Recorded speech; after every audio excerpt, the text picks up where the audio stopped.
పరమేశ్వరుడు అంటే చాలా గొప్పవాడు అనుకుంటున్నావేమో.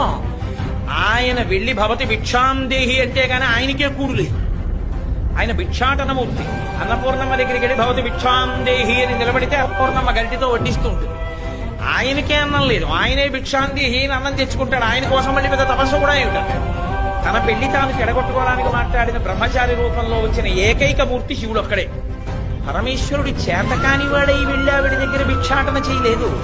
ఆవిడంత చేతకానివాడని నువ్వు వచ్చి భవతి భిక్షాందేహి అంటే అన్నం పెట్టననేటంతటి వేళ అంత అహంకారంతో ప్రవర్తించే స్త్రీ ఆవిడ కాదు. ఎందుకు నిలబడ్డాడో తెలుసా అండి ఆయన? పరమశివుడు ఎందుకు నిలబడతాడో తెలుసా? ఆది భిక్షువు అని. లోకంలో ఎప్పుడు ఎక్కడ ఎవరికి ఏది కావాలన్నా కదలికలన్నీ ఆవిడే ఇవ్వాలి. ఆవిడ ఇవ్వాలిరా. కాబట్టి ఆవిడ దగ్గరికి వెళ్ళి అమ్మా నాకు అన్నం పెట్టమ్మా అని అడగరా అంటే నేను అంతవాణ్ణండి, నేను ఇంతవాణ్ణండి, నేను వెళ్ళి ఎలాగో ఆడదాని దగ్గర చేయి చాపుతానండి అంటారేమో.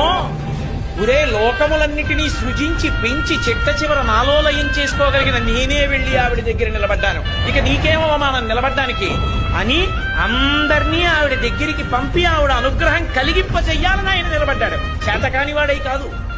అందుకు ఆది భిక్షు అయ్యాడు ఆయన.